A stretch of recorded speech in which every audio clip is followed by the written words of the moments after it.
The S&P 500 today closing slightly lower, but its performance year to date still far outpacing small caps. The Russell 2000's up less than 1% so far this year. Our next guest, though, does see a turnaround ahead. Joining us now, Eric Green, Penn Capital Management CIO. Hi, Eric. Good to see you. You have not been alone in your faith in small caps. That's been something we've heard from a lot of investors. And we sort of did see a rally in the waning months of 2023 that then kind of stalled out. What would reignite it? I think the market is going to start to broaden out. Earnings should be helpful. This will be the first year in the last three where small cap stocks will have better earnings growth than large cap stocks. But also just when there's more confidence that the Fed is going to start cutting rates, that should absolutely help small cap. Usually the credit market leads the equity market, and credit spreads are near their lows or at their cycle lows right now. So the credit market is suggesting we can get a really nice rally in the small cap equities. And so Eric, I think you just touched on a point I wanted to kind of double tap on there. How much of your thesis on small caps, Eric, is kind of really dependent here on the Fed and their rate strategy? Yeah, well, the Fed has already said that they're going to cut rates. So in the short run, the volatility in small caps, it'll be there based on whether the market thinks they're going to cut in May or in June or even further out than that. But at some point, the small cap stocks are going to reflect the fact that we are on the other side of the rate increases and rates are going to start to come down. So the timing is certainly, it's not there. We don't know for sure, but ultimately you're going to start to see this broadening out. You're going to see investors move to small cap. I also think that M&A is going to be a big driver of small cap.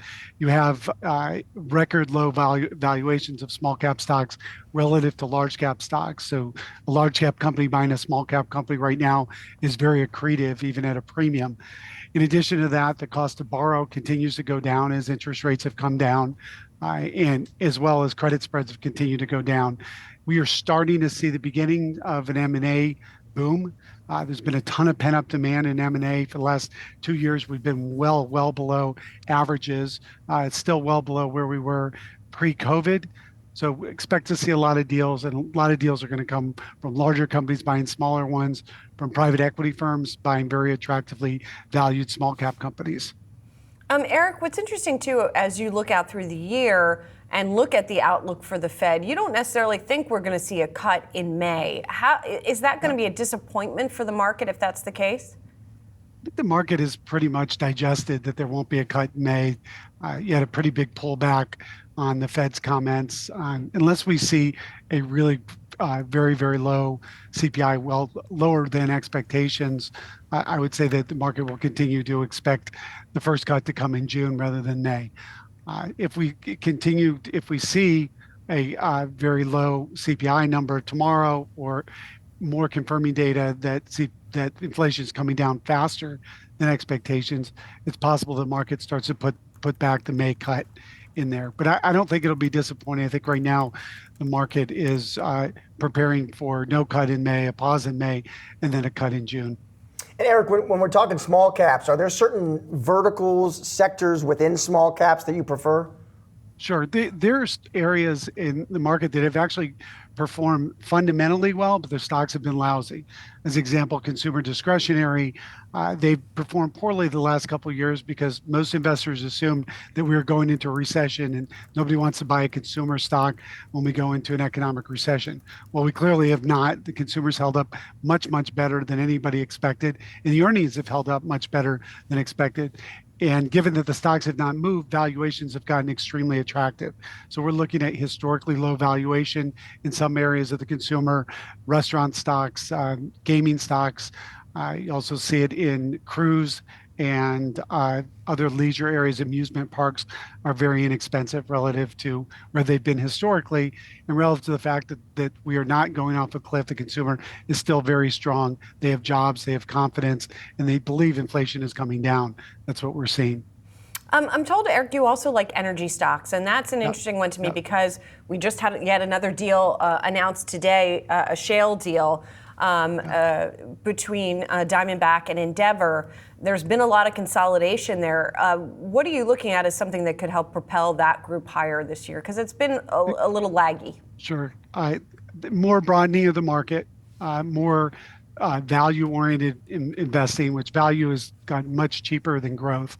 So, growth is always more expensive, but it's a much wider valuation gap than usual. So you need some money to pour into value areas of the market, energy being one of them.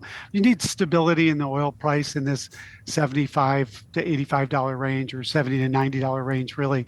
I think like everybody was expecting the next shoe to drop on the consumer, everyone expects that oil is going to get crushed when we ultimately have some type of ceasefire, either in the Ukraine or in the Middle East, and that will likely happen at some point. I don't expect the oil prices to react negatively, because supply demand is in very good shape. Oil inventories around the world are well below the historical range, at least for the last 5 years, and demand is picking up, certainly in developed countries, and at some point demand in China will come back very strong. Other areas like India, you're seeing demand pick up considerably.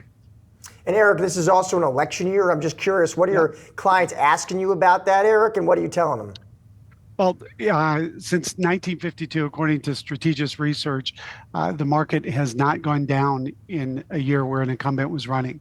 And what typically happens is, even though a lot of stimulus plans need to go through Congress, there are also a lot of levers that can be pulled by the administration to make the general public feel better about the economy.